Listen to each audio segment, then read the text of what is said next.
so we are recording this, and just be aware of that. Anything you share, you know, be aware that it will either, we'll decide at the end whether or not we keep it for the people on the call or whether or not we put it up on my YouTube channel as CPD, because I think there will be some juicy learning in this for lots of people. But just bear that in mind as you share, because we don't normally record these calls. So keep that in front of mind. So today's about betrayal. And I'm going to guess you all know each other. So am I wrong? I think I'm right in saying that you all know each other, because you all beautifully introduced yourselves and said hello to start with. So what we'll start with today is just to get our minds in the frame of it. Say hello and who you are and where you are. But then a word or two words that you might use instead of or alongside betrayal that will begin to get us thinking about what it means for us. Okay, so I'll go first. I'm Suzanne. I'm in Auckland. I'm a neuroscience-based coach. And another word I would use for betrayal is broken trust. Who wants to jump in next? See, I'm Lisa, and I had a list of words. I guess the next top one would be abandonment.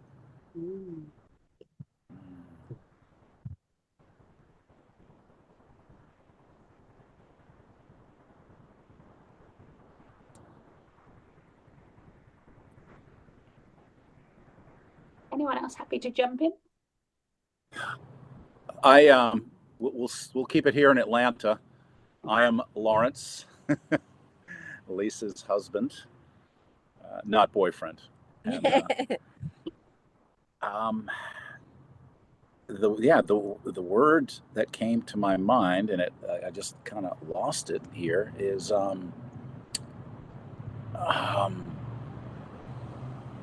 gosh, in all that I kind of lost the word. Hurt is the first one that came in. It's no, here it is. Violation.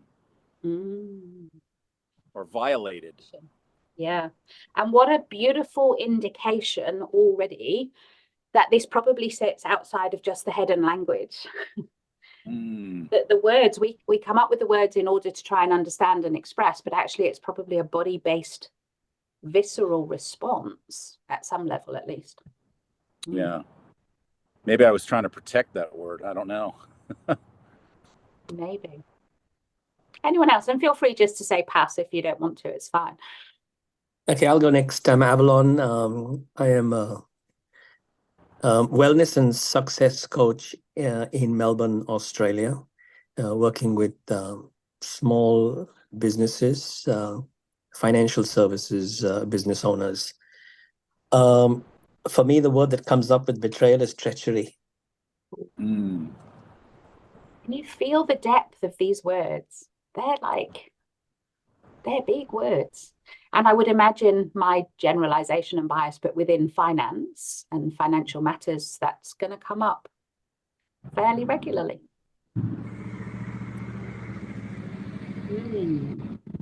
Adriana Faye, want to say anything? Or yeah, I'm happy. I have a little cluster of words. Stab in the heart or stab in the back. Oh, yeah. Goes deep, doesn't it? Betrayal goes deep.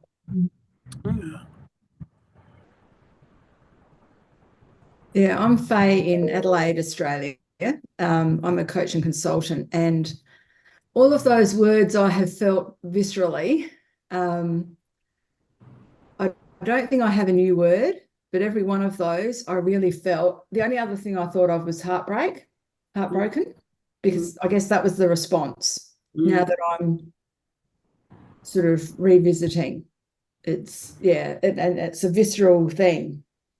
Yeah, beautiful. So I guess as we go through this, if we can also be the observer to self as we go through the discussions, where are we feeling it? What are we feeling?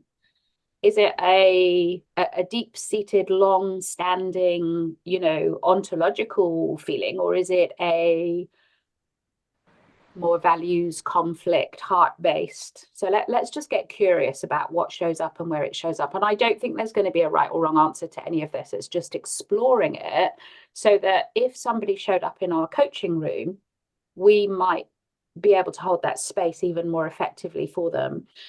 One of the reasons I guess it's come up for me now is some of the bits in the news. So I don't know if you have been watching the post office debacle in the UK, and particularly this week with Paula Venel's testimony at the inquiry, where she has basically, I would have thought, betrayed every single one of her sub-postmasters.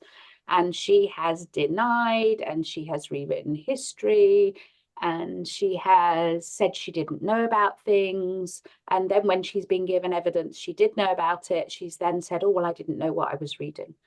And I've just watched that unfold over the past few months, really. There was a TV series I watched in the UK in January, and now the kind of national inquiry is very publicly being debated. So that was one of the big cases that I sit there and I look at it from so many levels. So she's the CEO, or she was. You've got lawyers, and there's betrayal. Like, they were absolutely, she landed it all at their feet this week. So I'm imagining they're going to feel betrayed.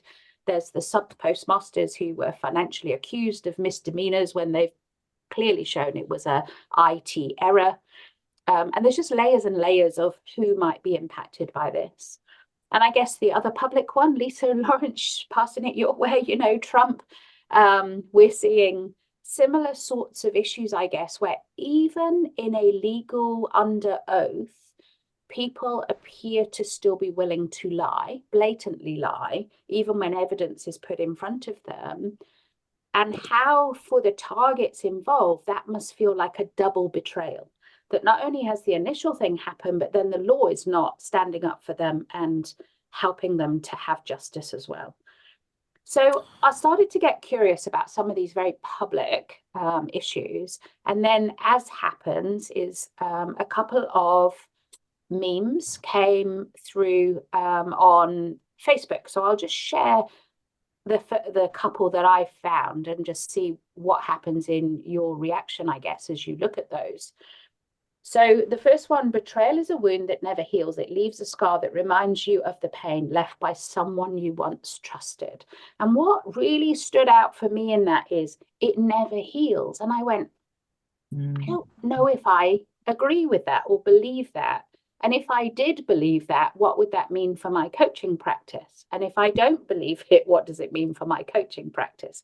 So it kind of stuck in my mind for a while. And I think it was only the next day this other one came up. Trust is earned, respect is given, loyalty demonstrated. Betrayal of any one of these is a loss of all three. And I wondered about that integrated systemic nature of things. That, you know, somebody might go, oh, no, of course I'm loyal, but I can't be trusted, as if they're separable. So what stands out for you in those two? And, you know, they're not factual, they're not research-based, they're just Facebook memes that start to explore a topic. What do you feel into those?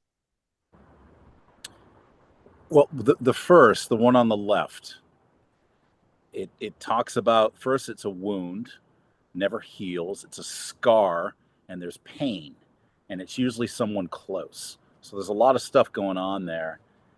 And so that experience makes me think of the rage that you feel, the confusion, the chaos, the pandemonium, if you will, that's going on inside your head and your heart and your entire body when it happens to you. Yeah. And it's almost uncontrollable in some ways, without having to shut the spigot off in whatever way you can, and then to have damage control, you know, so you can heal. But I don't know. Maybe you don't heal. Yeah. I mean, there are lots of presuppositions in that one sentence, eh? Yeah. I feel with that one, like if your baseline is despair and you're fixed there, but we know all the signs, everything, that we're regenerative.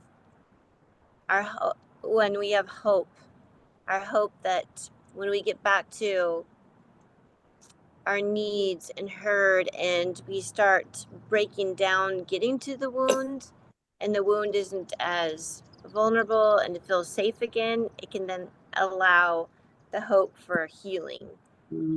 So that's more of a fixed thinking without hope. And the other one, I think you need all the ingredients for trust. Yeah. Absolutely. Otherwise you're just basically open prey. Sure, I'll just trust everybody. Yeah. But Yeah. you have to have discernment, wisdom. And as you were speaking, Lisa, it's like hopelessness drops us to the bottom of the autonomic ladder, right? That's a real dorsal vagal, hopeless, helpless, powerless response. And I hadn't really particularly kind of been thinking autonomic nervous system in this, so that's something we might want to weave in. But the other thing, I read it again as you were talking, it leaves a scar that reminds you. Now, a scar might be a mark, but it's not an open wound. It is healed. Yes. Yes. Yes. Otherwise, we fall prey to the victim mentality. Yeah. So even within that sentence, there appears to be a lack of congruency in what they're saying, that it never heals and yet it's left a scar. Well, having a scar presupposes it's healed. Right. So, yeah, some interesting musings around how somebody expressed it. Anyone else got any response? So sorry, I have to get some bug spray. Suzanne, the first one, I was thinking along the lines of you, that it was a little bit incongruent. Yeah. Something that never heals doesn't form a scar or even a scab. And if we keep when we keep ruminating, Yeah. if you keep going back and picking at that wound, Yeah. it will never form a scar. So that's what popped out. And definitely the third one, I talk about love. I've done a little bit of relationship stuff, coaching. When we say we love someone or care, if that's too strong a word, it is about respect and appreciation and loyalty. And yes, to forget or dismiss one of those, actually start wondering what sort of love or care is it. Yeah. So they go together. Yeah, and I think this is going to come up a lot in relationships. I guess for a lot of us, we might work in a work context rather than relationship. And words like trust, respect, and loyalty, are they still used in a workplace? Are they still expected? I think they are. And for me, the relationship is in any relationship, whether it's work or intimate or family. It's a relationship, and without respect, I don't use the word loyalty. I'll talk about appreciation. Right. But I do like the word loyalty. I think we forget that one. Yeah, I am curious for even my own understanding and belief around that. And I do wonder if the absolute sense of loyalty in a workplace is not as strong as it used to be. That I've got a few clients who are very much in their younger, 20 to 23, who have a very different language around their relationship with work, and loyalty doesn't seem to feature for them. No, that's typical of the Gen Zs, even the latter part of the millennials. Which then raises the question: if we are over generations taking loyalty out the frame, in relation to that meme, what does that do to trust and respect? both ways, bi-directionally. But who's responsible for the breach and the breakdown in loyalty? It's our generation that's given rise to cause for the future generations to distrust us. Yeah. I mean, we're the cause of it. Loyalty. When I was coming to Australia, I was being signed off in the Middle East where I was working by an Australian gentleman. And God bless him for the advice that he gave me. He told me, look, you're going to Australia, a great country. But he says, when you're in the workplace, he told me, don't expect anything from your managers. You do your best. Because he knows that the background we come from the East is we just go above and beyond naturally. But you do expect at the end of 12 months that shows up in your report. And that's it. It's at least acknowledged, and then it's considered for promotion and all the rest of it. He says, don't expect that in Australia. You are just a number, and they will get rid of you the moment they don't need you. And he said, look, he's saying, I'm not telling you not to do your best. Do your best, to what your ethical standard tells you. But do more if you want, but don't expect anything. And I have been the richer for that because I have moved from workplace to workplace without any emotional attachment. And I have, that was something, and I'll always be grateful for him for that information that he gave me, because it's true. And I've had people come, new friends from New Zealand. They've migrated from New Zealand to Melbourne, and they've looked at me and said, "My gosh, you've worked here for so many years." She's saying, Australian workplaces are so different from New Zealand workplaces. And it's so rough. And it's toxic. I know Australian workplaces are toxic. So why would I, and I'm sorry to say this as well, I've told my children what to expect when they go into the workplace.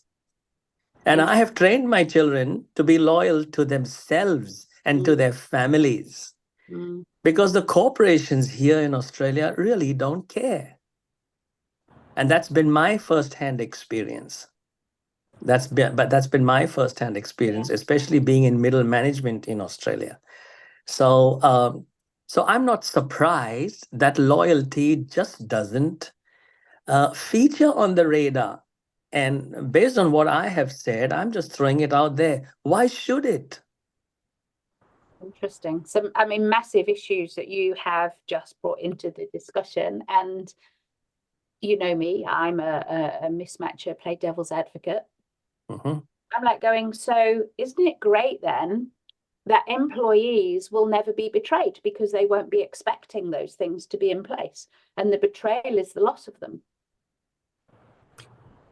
Very true, but they'll also be incredibly guarded and probably suboptimal. Avalon, if I can share, the work culture was never like that in Australia. I worked in the Australian Commonwealth Public Service for 37 years, and I saw that shift happen. I felt that shift happen. I worked for a while up to 1999, left, and the public service, went and worked, I'm going to say the real world, but honestly it's all the same world, and came back 5 years later, and something happened. I still can't quite name it. And I actually say when we shifted from the word personnel to human resources, people became a resource. There was no loyalty to the people that put in, I left the public service, walked away from a 6-figure salary because I was completely burnt out. My values didn't align anymore. How people were treated, and I'm not just talking about the people inside the public service, I'm talking about the rest of the country. People forgot why they were there, and I'm not talking about the public servants, I'm talking about the people at the top. That's been my experience. I may have a bit, I may have a skewed view, but I go back to that language. We became resources. 100%. That's beautiful, Erica. Erica, I'm saying Adriana. Thank you for that. That's really sums up so well the culture shift. They took the person out of personnel and just made humans a resource. So you'd very well put it, Adriana. Thank you for that. And no, you're not the only one feeling that way. Many of my clients who started their own businesses, and including myself who started my own business, have experienced all that. So you're very much on the money there. You're very much spot on in everything you've just said. Thank you for that. And if I can add to that, I remember being at a meeting with the secretary of the department, and this was within months of coming back, and he was standing there telling everyone who our clients are, and he even had the corporate mission statement and whatever printed on a little card.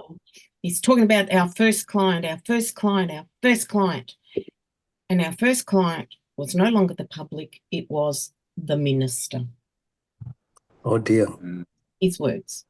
Yep. Oh dear. It's oh not dear. unique to the federal Australian government. I experienced that in state government. I actually left state government after working at domiciliary care, which is an aged care service, and we changed departments, and then suddenly I was seconded into doing some work, and the chief executive of the department, it was all about being the handmaiden to the minister. This is all females involved, but that was how it felt. And the minister was the actual client, and everyone that I dealt with at that level had forgotten about the fact that it was actually providing services to people in the community, which is why I actually worked at that organisation in the first place. So that was a real value shift for me, and I quit government because of that. And I agree there has been a shift in loyalty, and I think people's experiences and considered as resources, and then when as being in middle and executive management since government as well, that it really depends where you're working too. Like I've worked in the not-for-profit sector for a lot of my career, but it still comes down to whoever's that individual who is in the chief executive role or who's on the board, because that can really influence everyone else. And but I do feel loyalty can be expected, but not given. I've seen a lot of that. Okay. It is so very prominent here. It's been a lot of conversation, Lawrence, and I've been just saying, like, there's this, feels like a big heavy fog, this maze. You're seeing it in all the fields. You're seeing it, almost everywhere. And I feel like people don't have incentive anymore or motivation to show up for why they became a doctor, why they became whatever position that they are. And I think a lot of it, like just saying the word value, their desire, their purpose. So a lot of that's just been shut down. I just do what I have to do. Just, getting by. And there's not that purpose, there's not that challenge. And so then we're finding definitely in the younger adults, no incentive. Just check me off. I showed up for today. Give me credit for that. It's the lack of incentive, the lack of commitment, the lack of heart. Okay, so you open up a whirlwind, but Suzanne, you take it away, because that's an interesting topic that you bring up. It's a massive. And there's larger forces at play, I believe. Yeah, for sure. Yes, so do I. So do I. I like the word that Lisa used, is a fog. And I might add to that, is a fog of evil hanging over everything here. Yep. Make no mistake about that. Yeah. Yeah, it's like despair. Yes, that's right. Okay, Suzanne, sorry to interrupt. Yeah. No, not at all. I mean, we could easily have this conversation for the whole hour and get a huge amount out of it. I Yeah. guess because we're here for a coaching kind of framework, it's clear people are going to be showing up as clients feeling this, right? We're going to see it often, and I've been seeing it often, which is why I raised it as a discussion. If we just take it a step further, back in 1991, Jennifer Freed came out with the term betrayal trauma. So beyond just it being betrayal, that it has this traumatic effect, and therefore it kind of moves into that therapeutic realm a little bit. So there's a rightful question for us to ask in scopes of practice as to whether or not this is a coaching conversation we're happy to have, that we have skills to be trauma informed and to coach to trauma. And for some coaches, it will be a yes. And for some, it might be, actually, no, I'm very much a business coach and I'm staying within that realm. But I guess each one of us needs to make that choice. But there was some, just some nice is the wrong word. There was some insightful literature around this, the link to physical illnesses, which is not going to come as a surprise to us.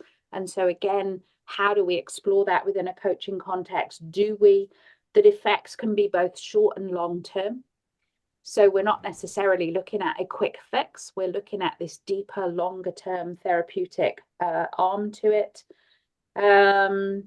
Reading back through that, I mean, I'll just read the quote out for you. Researchers found that exposure to traumas with high betrayal was significantly correlated with a number of physical illnesses, anxiety, dissociation, and depression symptoms. So this is having huge impact on life.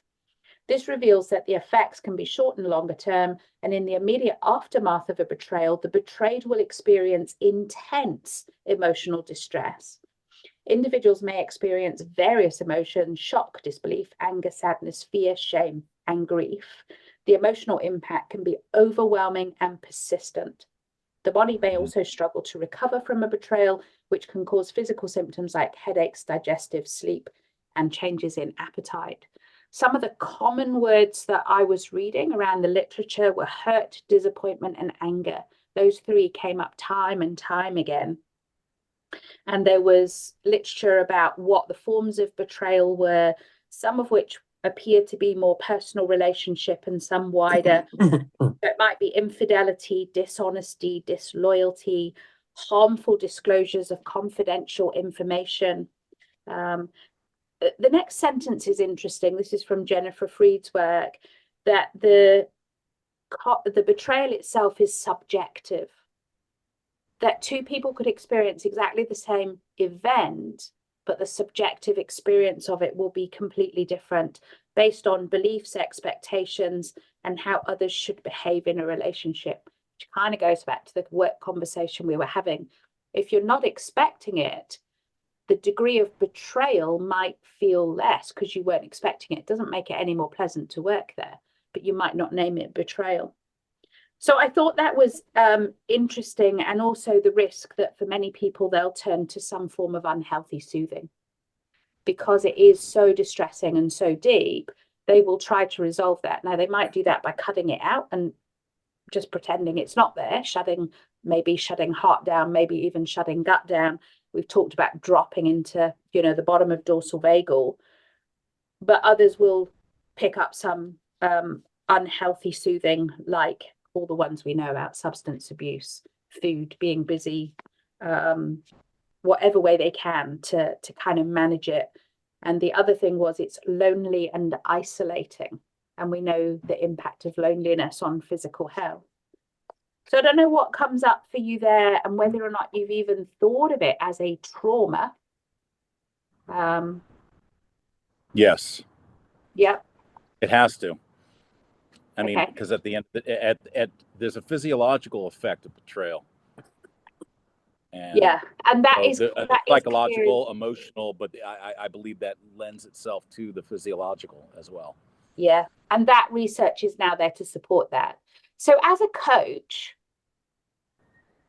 is there any challenge at all to scope of practice if we're then looking at very physical, very health and well-being, psychological trauma? Is that the place of a coach to coach to betrayal? And I'm not saying yes or no. I'm just asking the question.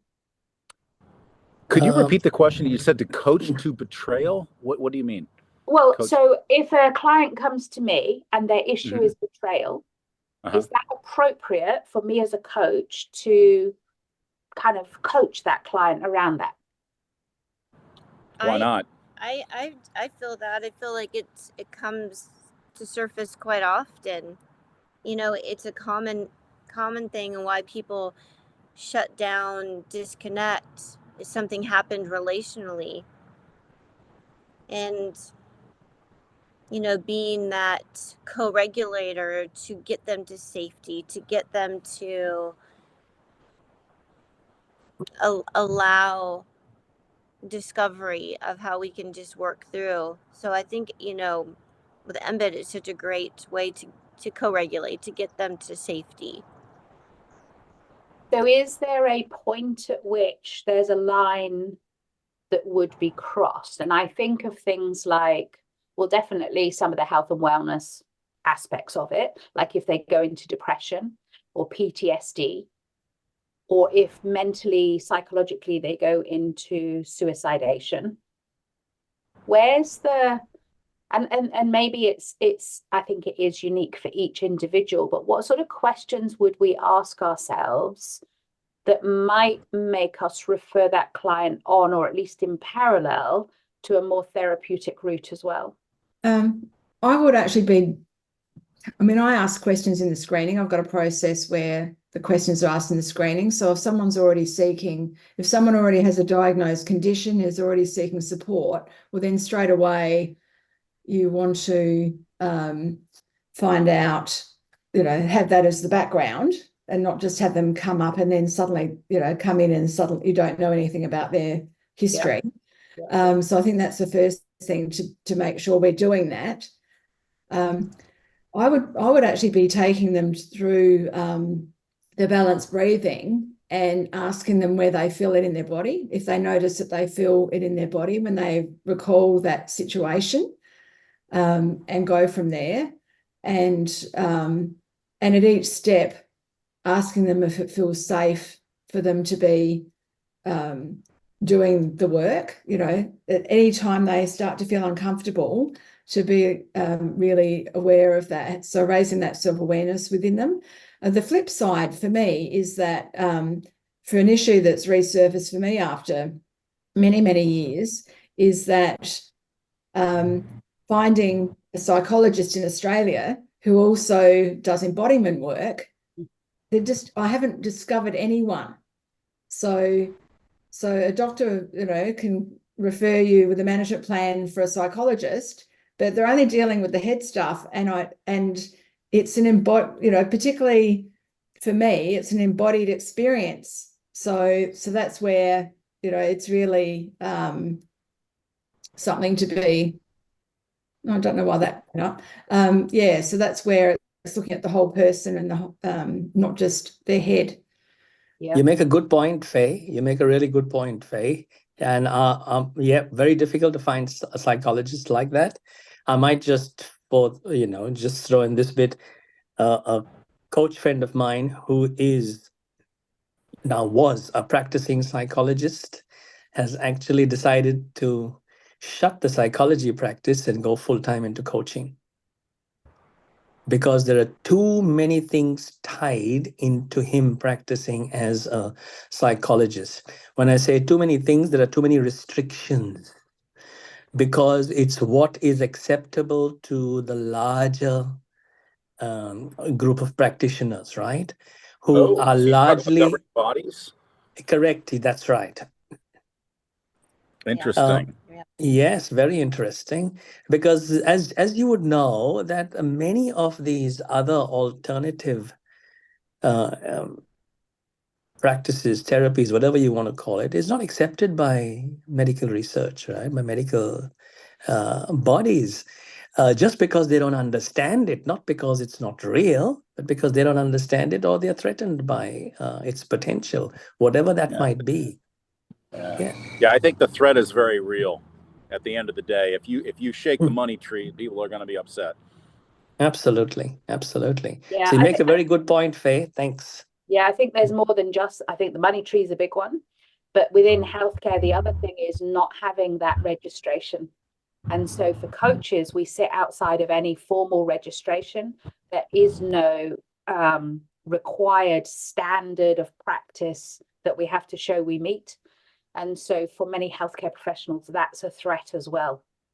I'm incredibly lucky that I work with some GPs and that they have got to know me and what I do and trust me enough to still refer patients to me.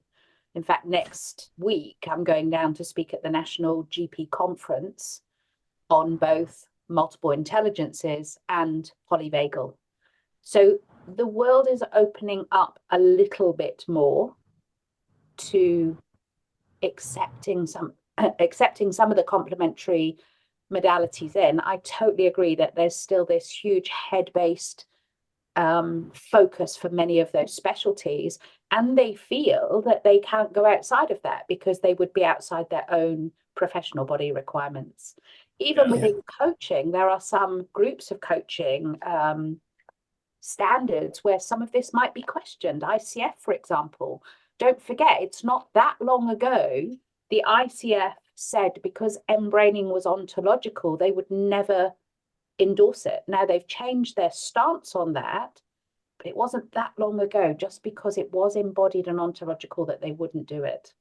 So we're in moving times, and I think that's a good thing, that the boundaries are opening.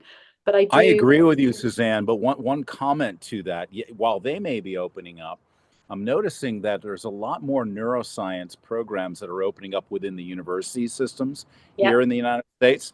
Unfortunately, the curriculum, they are building it all head-based. Yeah. That's right. They really are. That's right. Yes. So I don't know if you're familiar with Mark Waldman's work. So he's a neuroscience. He sits within the university structure.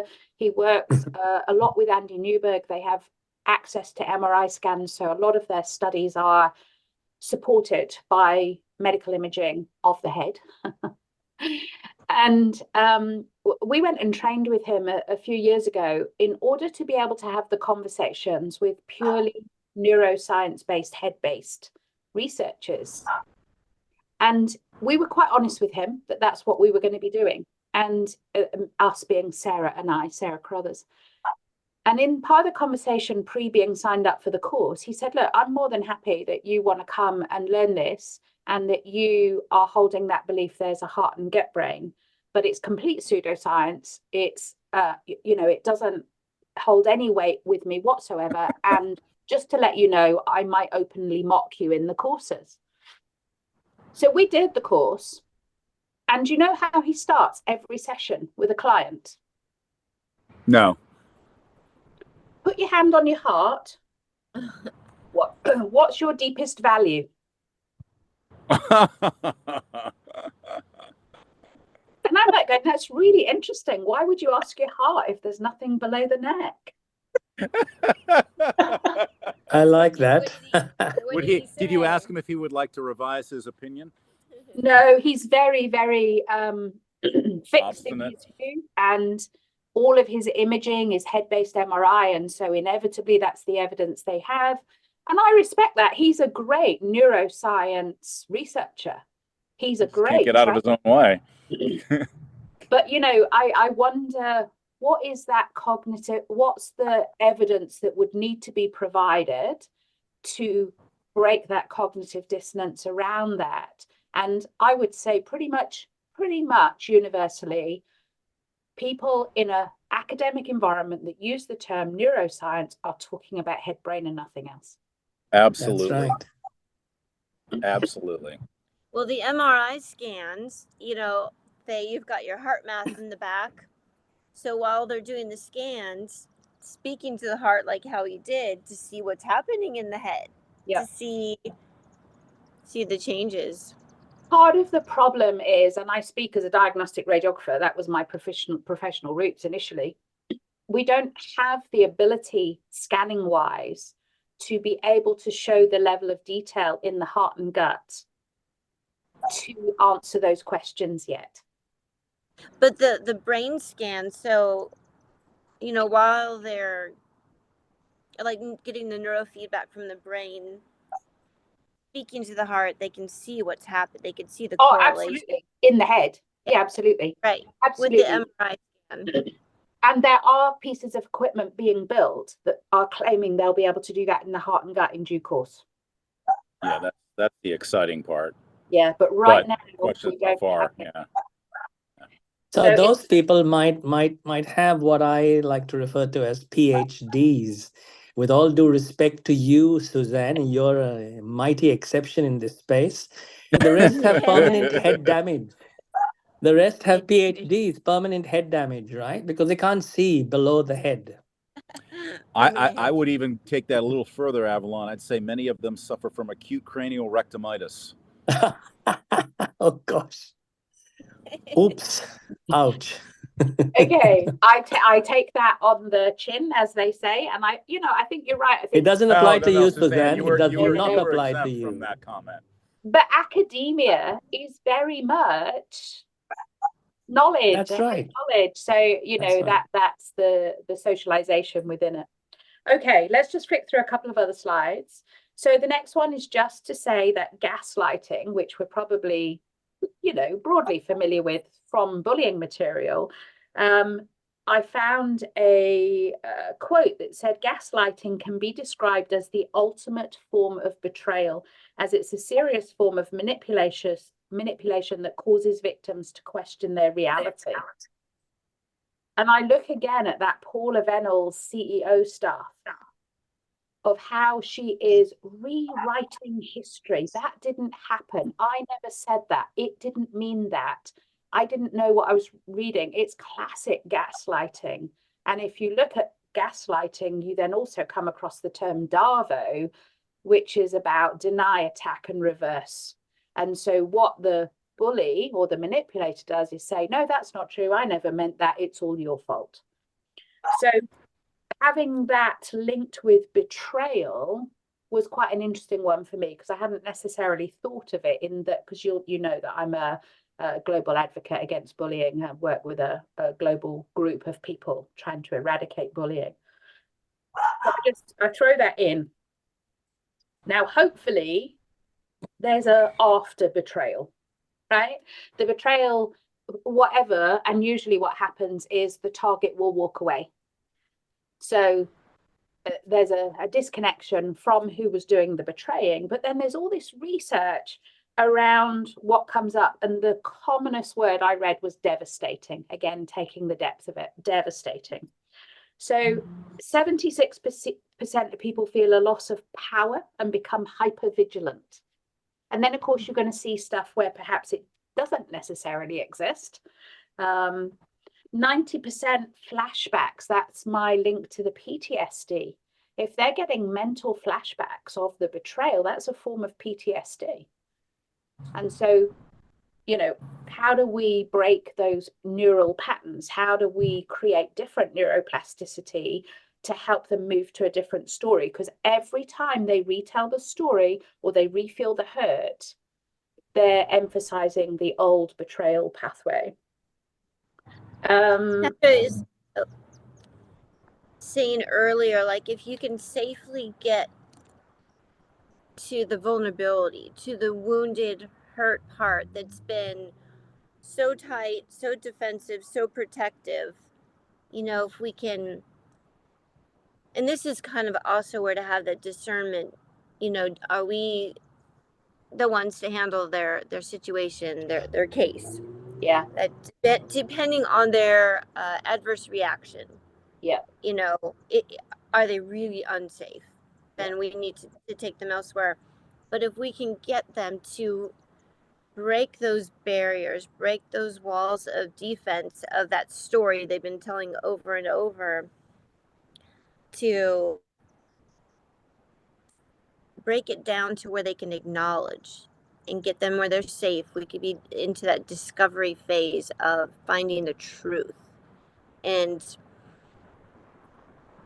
I think a lot of it is just breaking down the layers to a deep layer, right? to a very, very deep layer. And this is exactly Faye talking about the body. I do somatics, so much gets held in the body. Yeah. And the brain just saying no more, disconnect, no, avoid. So then we got to start going, where has it been trapped, where has it been stuck? Yeah. And going to that critical area that's been so hurt, so wounded, but it also now is turned into a protective layer that may be a wall. And as soon as it's protective for me, it begs the question, who's it protecting? It's protecting I, which places it deep down in the gut and possibly pelvic region. Because if it's I and my role, my ability to be me, that's one thing. But if it's I and my ability to do my purpose, to contribute to community, that drops to pelvis level. So it's almost like there's not an intelligence center that is not impacted by this when you start to deconstruct it, which explains those words we all came up with initially that are so deep and so devastating and so visceral. They create a visceral response in us.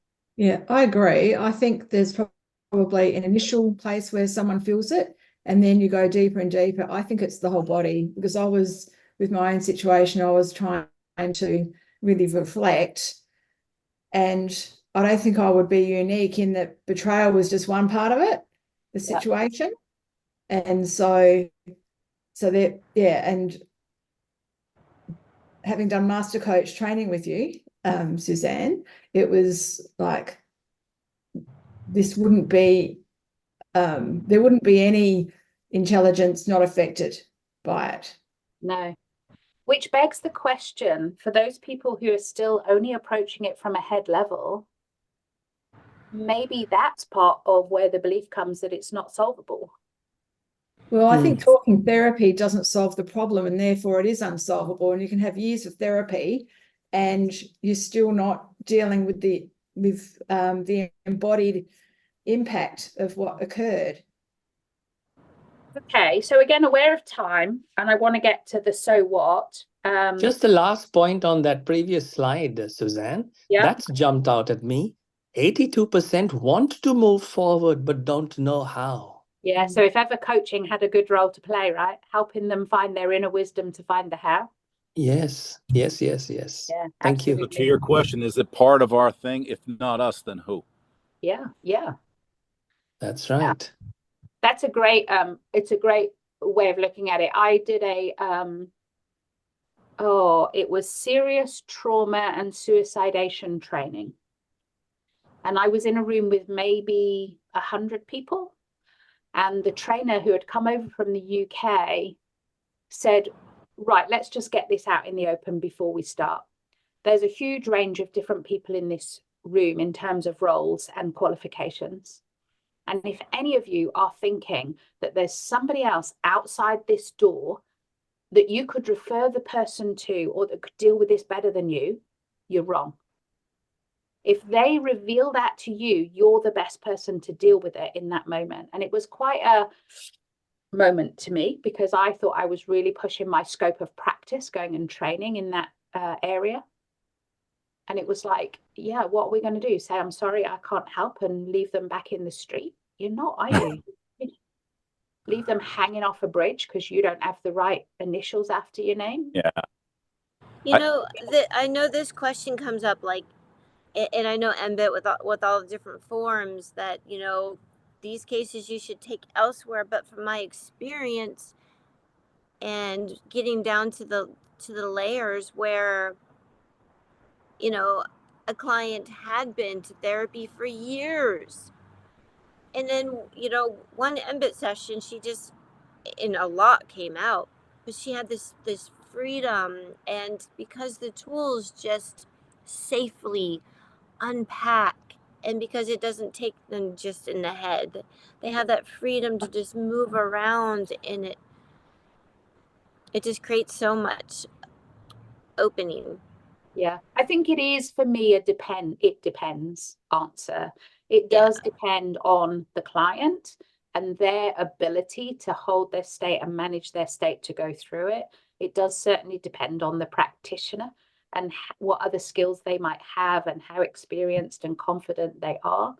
And to some extent, it depends on environment and timing as well, that what might work this week might not work next week. So I'm not going to sit here and try and pretend I've got clear in my head that there's a clear line when it's okay and when it's not. But I think what I'm putting across is that we need to hold it as a consideration and make that wise decision for ourselves, for that client in that moment. Yeah, you're right. It's discernment. Okay, so this was a list of kind of questions that came out the back of one of the considerations for anyone who's been betrayed is, so do I stay or do I go? If it's a workplace, do I leave work? If it's a partnership, do I leave the partnership? And these were, a set of questions that I thought absolutely fit within a coaching context, that you could ask the client to explore that. How much does the history matter, going straight in at a values level?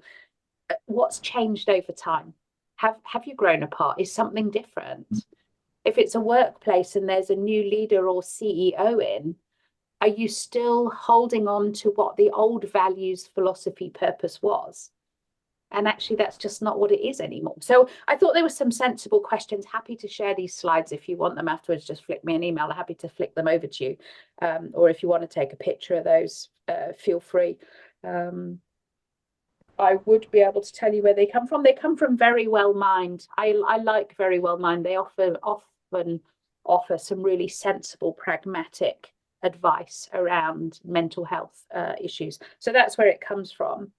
But the one I want to spend the last few minutes with, really, this comes off of a Huffington Post article, although I have then added into, down the right-hand side, some extras from Very Well Mind and some extras from Psych Central.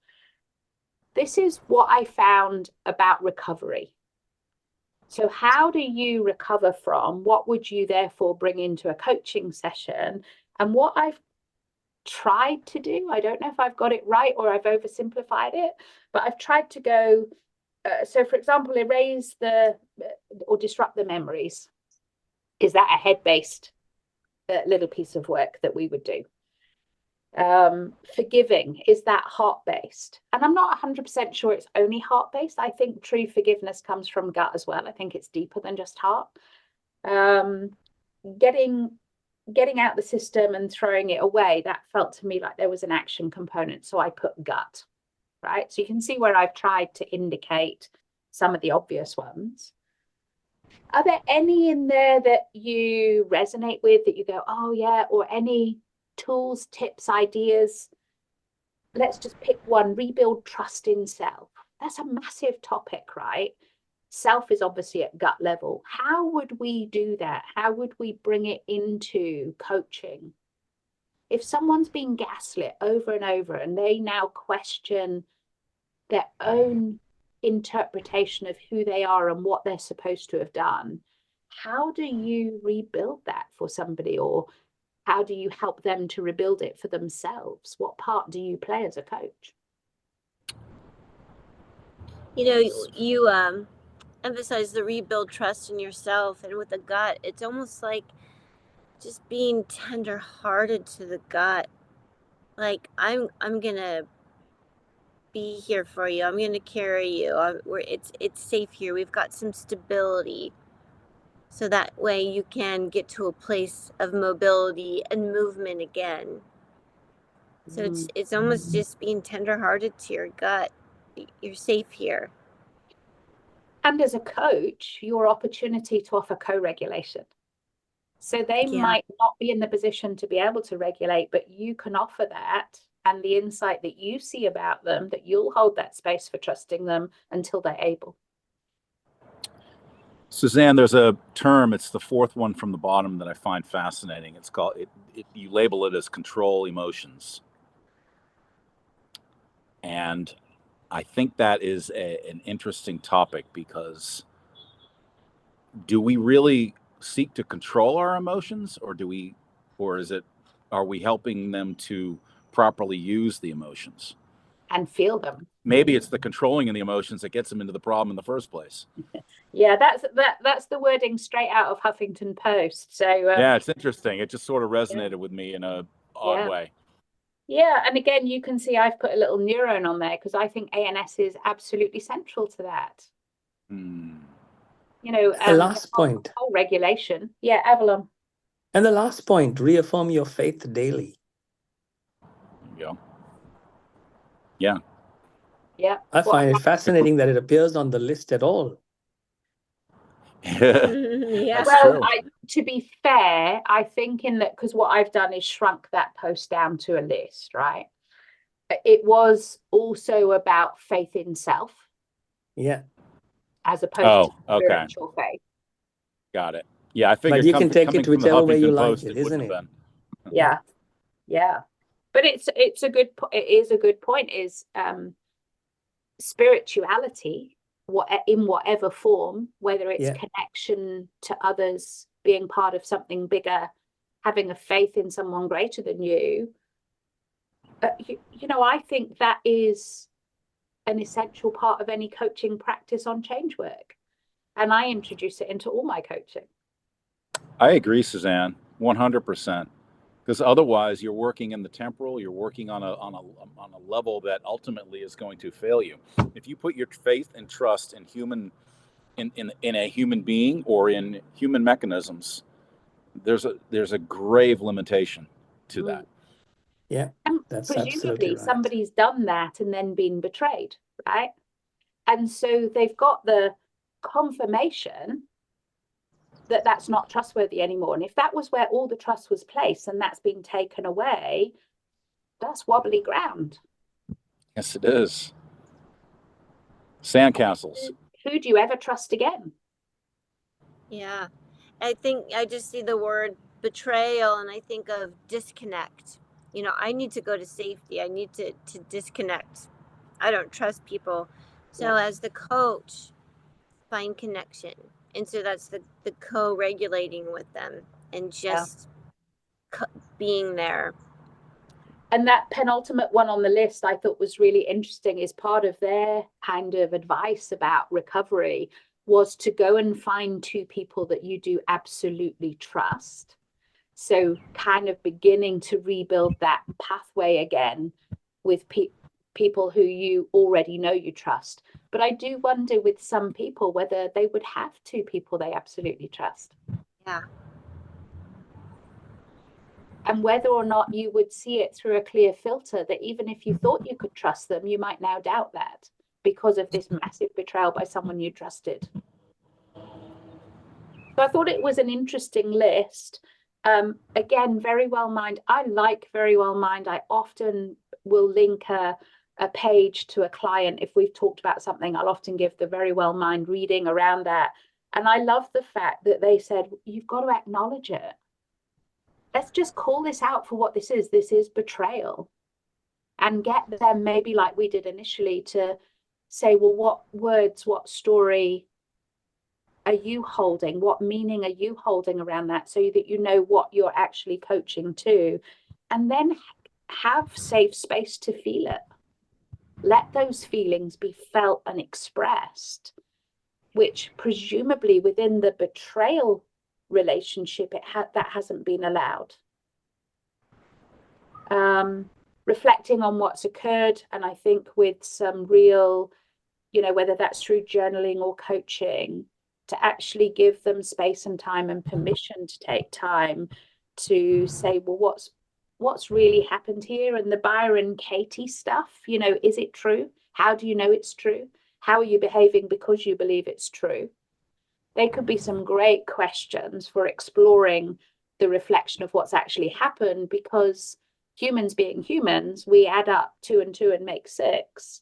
And we might be putting bits in the story that actually weren't true, that are meaning about what happened. That's where I think the head part, like, what's the facts here? Yeah. Let's get the facts straight. Yep. And with a lot of gaslighting or, that kind of bullying type betrayal, it can be very, very difficult to get to the facts. Unlikely to be, a written out piece of paper that they can refer to. So, yeah, I came away from all my reading thinking, I absolutely think coaching has something to offer in this space. I think it's not a one session. It's a longer term exploration journey. Being trauma informed is key to it. So knowing how to handle someone who's had a trauma so that you're not inadvertently escalating the hurt. And if they absolutely believe, and I've got one client really pushing my boundaries on this at the moment, if they absolutely believe the world is untrustworthy, and they've had therapists in the past where relationship has broken down, and now they're with you with that belief, they might well do behaviors to prove that belief is still true with you as well. So being alert to that, of, being alert to any of those projections that are not being done to deliberately cause you trouble or hurt, but might well come into the therapy room, testing you, challenging you. Yeah, like you said, that they may not understand the facts, which means there's doubt. Yeah. And I think what we need to do is speak into the doubt, and that's where we break down with a lot of questions, with almost just rediscovering in that area that where they can discover the truth. Yeah. And doubt. The doubt with truth. I would almost expect doubt to be part of the story somewhere, because it's, what did I not see? How did I not see this coming? How did I not know? What did I miss? What does that mean about me that I allowed this to happen? So I would imagine doubt would come into it somewhere. Absolutely. And that's part of the gaslighting, isn't it? Yeah. Shaking your confidence. Just that shame that gets brought over. Shame and guilt. Yeah. And again, as soon as you go to shame, you go deep into gut. I'm defective in some way. I'm faulty. That's right. So I don't know what, let me stop sharing the screen a minute. No, before you do that, I just want to throw a question out there to all of us embitters who know that we have head, heart, and gut brains, and the ANS and pelvic brain. The question, where is the mind? And I'll leave you with that. Thank you. That's a whole nother session, I think. I would say my quick answer to that would be go and read Dan Siegel's book, The Mind. Yeah. It's probably the best one I've read to challenge, shall I say, that it's in the head. It's not in the head. I know. That's why I threw the question out there, Suzanne, because the natural tendency is to think we point to the head, and if we believe there are multiple intelligences in our bodies, then it just can't be the head. Yeah. Absolutely. And if we're going to leave on so what next, right? Don't get me wrong. I love embraining, right? It forms a huge part of what I do in my work. However, embraining is me. My head, heart, gut, pelvis, ANS. But anyone who's done embraining 2.0 with me will know that we're also influenced by the people we connect with. So there's a layer beyond that.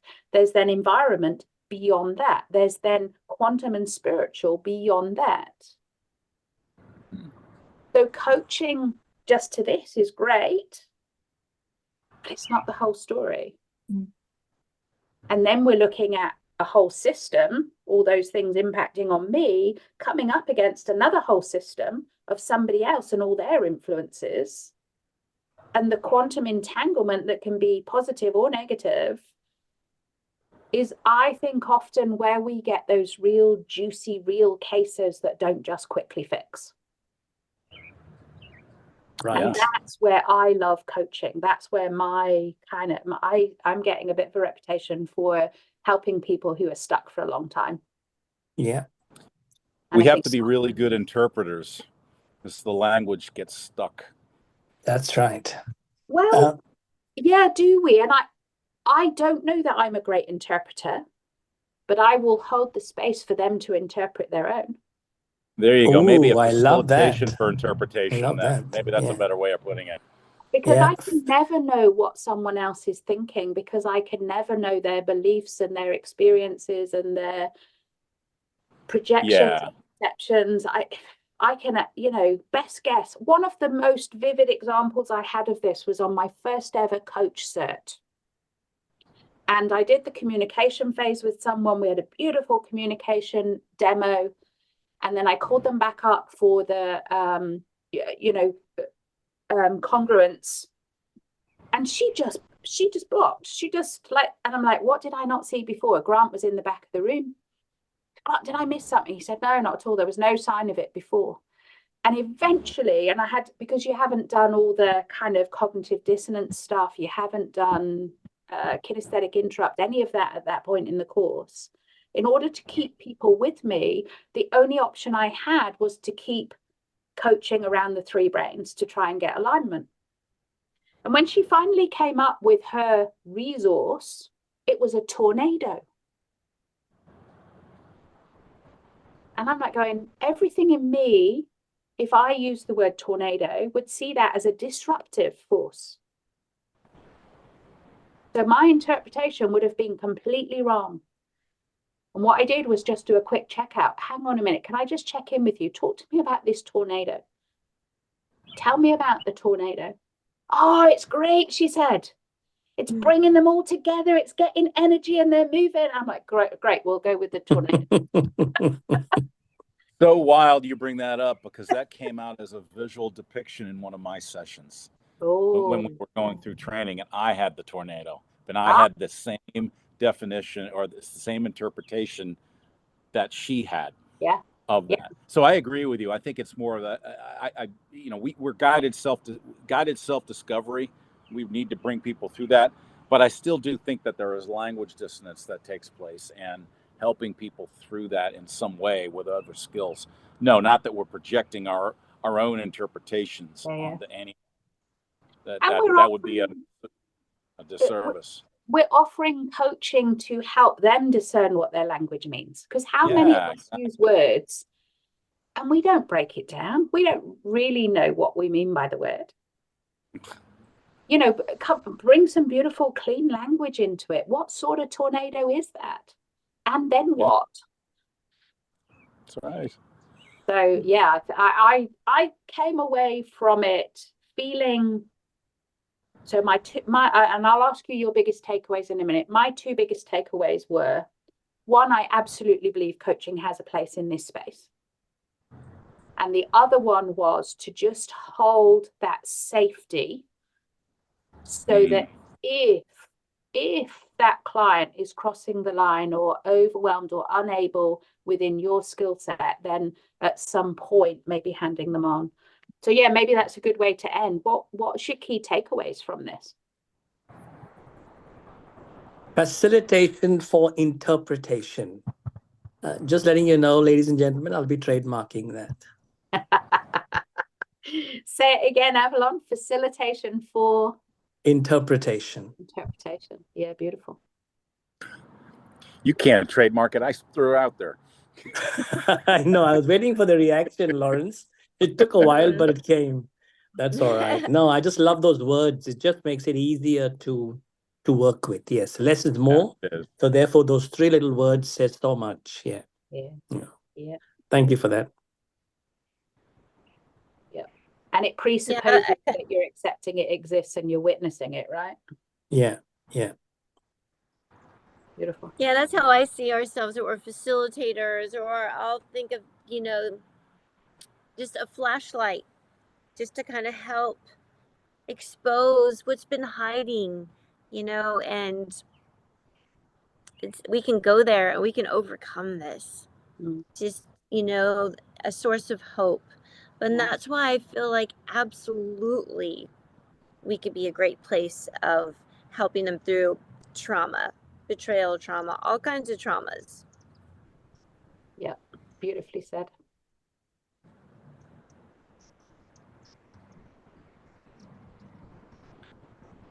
My takeaway is 82% of the people don't have a clue.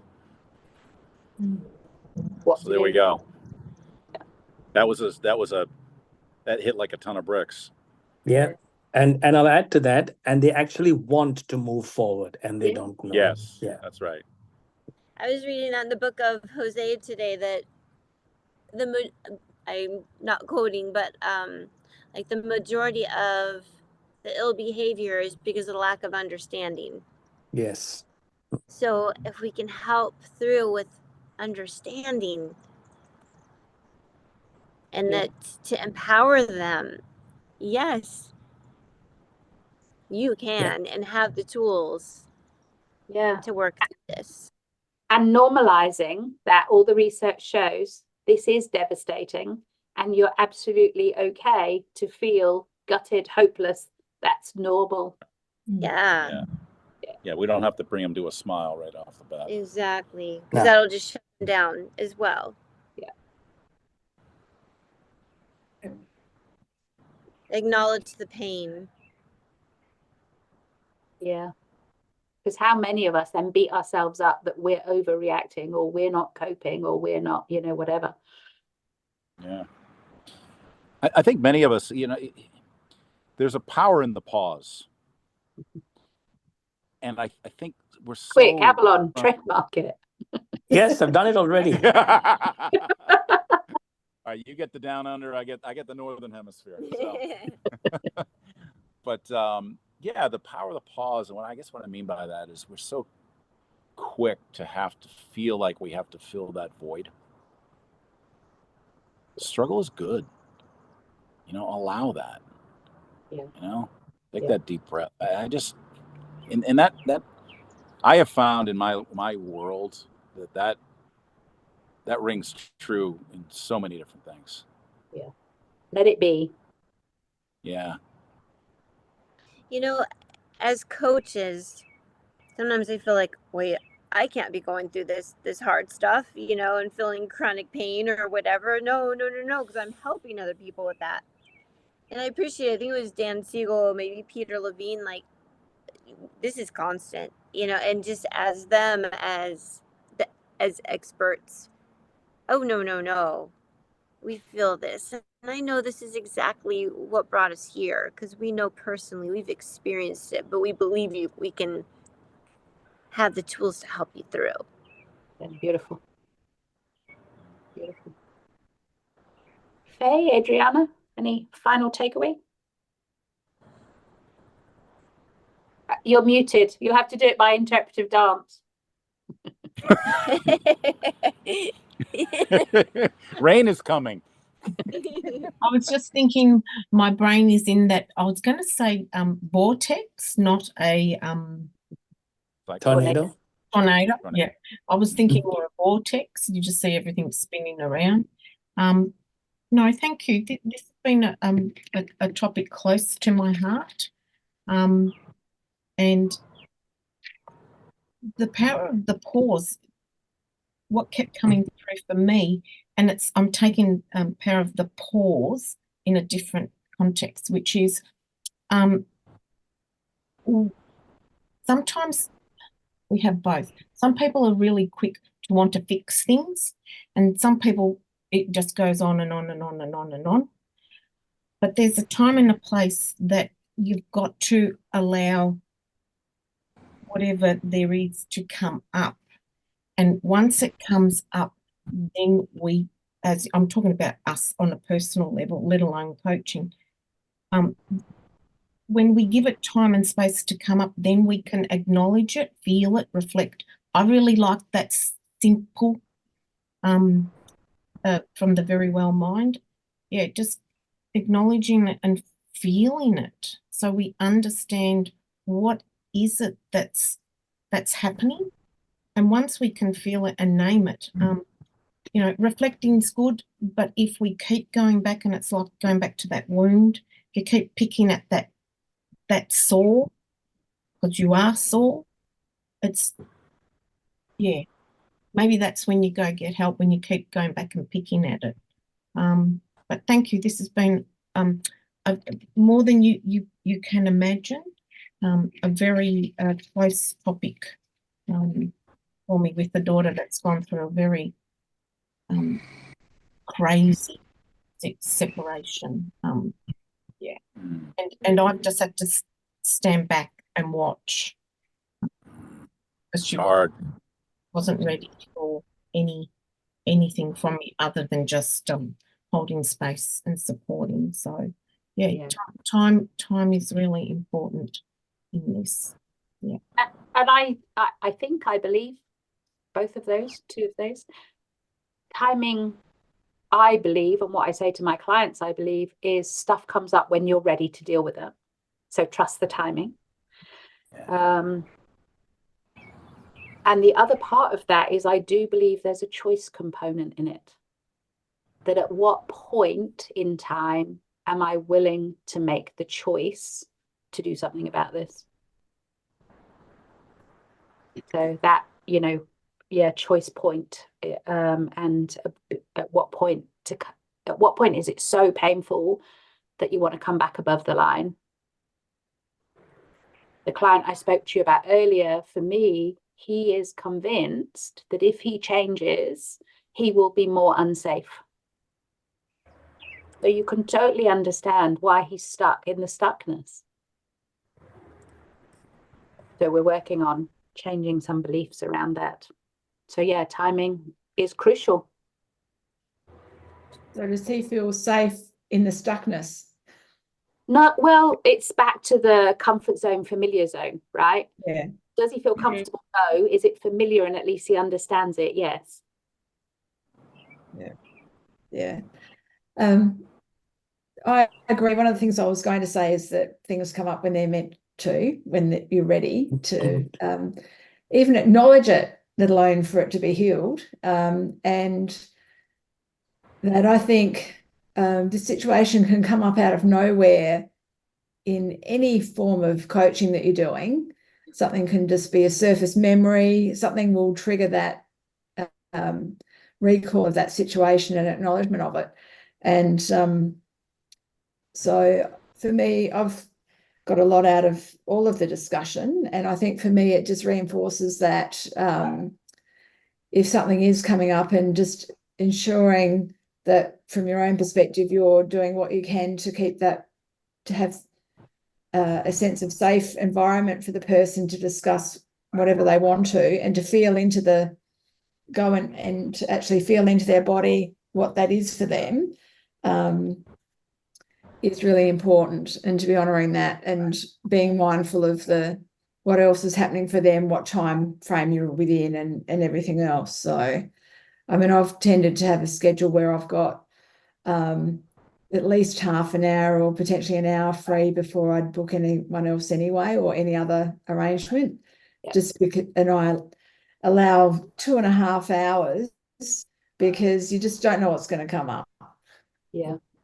One of those figures on the post-betrayal syndrome slide was that 89% of people say certain events, people, places trigger physical, mental, and emotional feelings of betrayal. So you're spot on. Nearly 90% will get those triggers unexpectedly. You could be in your normal day-to-day work, or in a conversation with someone out in a cafe. So we can't ever, however good our intake forms are, we can never completely know what's going to come up in a session. Okay, awesome. Well, thank you so much. I mean, I wouldn't say I'd enjoyed the discussion, but it's been incredibly valuable. I certainly feel there's going to be some stuff that I need to reflect on and journal afterwards for my own. And so I encourage you to do that. And you will, each other. If you need a coaching session, call someone else on the call, and I'm sure you can do a swapsy with them. So look after yourself if it has brought some stuff up. And I know that you will beautifully, safely hold that space for anyone that comes to you and raises a betrayal. So thank you so much. I'm going to stop the recording now. And thank you, Suzanne, for your Yes, faithfulness. thank you, Yes. Suzanne.